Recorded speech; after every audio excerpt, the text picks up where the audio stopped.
Good morning, family. Alright, I'm going to try to make this video as quick as possible because I got errands to run. I even got my dog giving me shade because we didn't do our long walk today, but I still love you. He's throwing me all types of doggy shade, but it is what it is. I still love him. He's going to get a long walk later. Alright, so I'm going to get right into what my Bible study was about today, and it was Jeremiah 1. I went into 2 because I like eating the Bible. It is what it is. Now, I love it because it touched base on pretty much my topic for this whole week, which was answering the call, right? So in Jeremiah 1, the Lord calls Jeremiah to service, right? Of course, there's resistance. There's always resistance because you're like, whoa, whoa, whoa. Who, me? I don't know about that.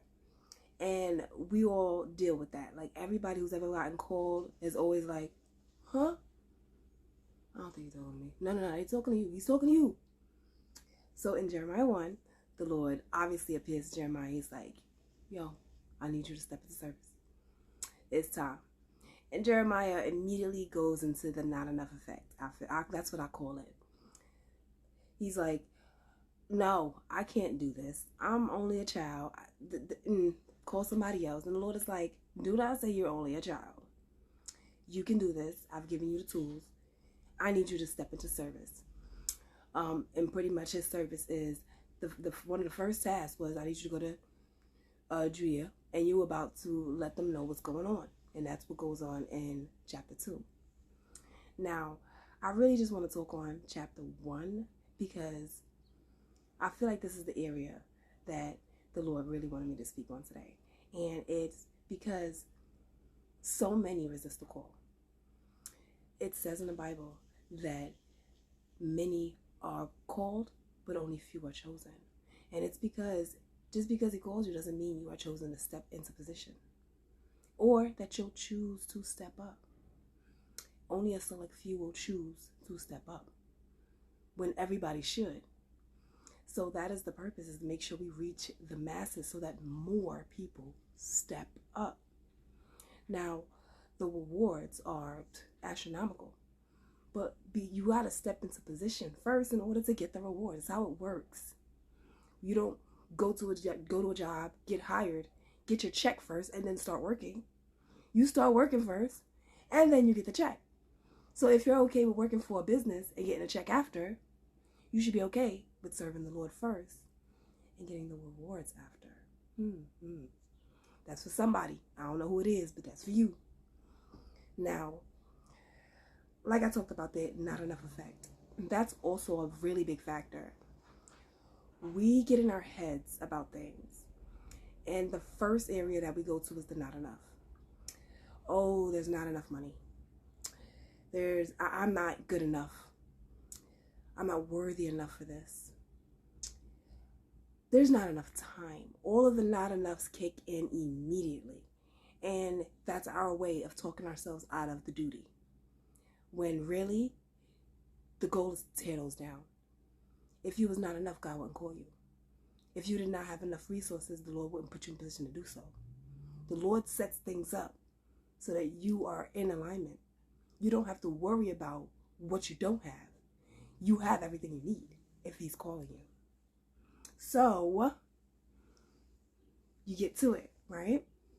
Now, even with that, you have to understand that being called into service means your path is clear, which means there's nothing that's going to stop you. Understanding that you have the tools. If he's calling you to speak, you got it already. He's put his words within you. If he's calling you to walk in a certain way, you got it. If he's called you to just be a person who is in position, who helps heal, it's within you. You have the power within you already. He's not going to tell you to do something that you don't have. So that's the other thing. So, the last part that I also want to talk about is the fact that he said he was too young. We as a society have 1, undervalued women, and 2, undervalued children. Children are our most important asset here on this planet, especially right now. Children have a direct line to divinity, and people do not acknowledge this.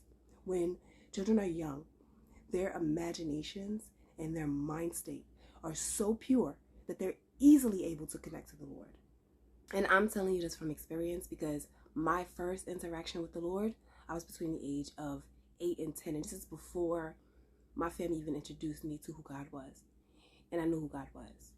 And the Lord had to help me dig this memory out of the trenches, because literally I've had no memories from 10 and below for a very long time because I've blocked a lot of them out. But when I recovered this one, I remembered it so vividly. And yes, it was as a child. I knew who the Lord was before I knew who the Lord was. You'll read about that in my book. Now, we have to understand that our children need to be groomed to also be able to be in position to have that strength, because our children are going to lead these nations. We got to get to it. So, I'm going to leave you with this, because like I said, it's going to be a short video. If the Lord can call a 13-year-old boy into position, and he bossed up and stood on business and handled it, what are you waiting for? Let's leave this one right here. I'm going to talk to you guys later. Feel free to leave a comment and drop an emoji. Let's get a chat going. I need a chat. Like, I'm tired of not having a chat. Go ahead. Say something. All right? And I will talk to you later.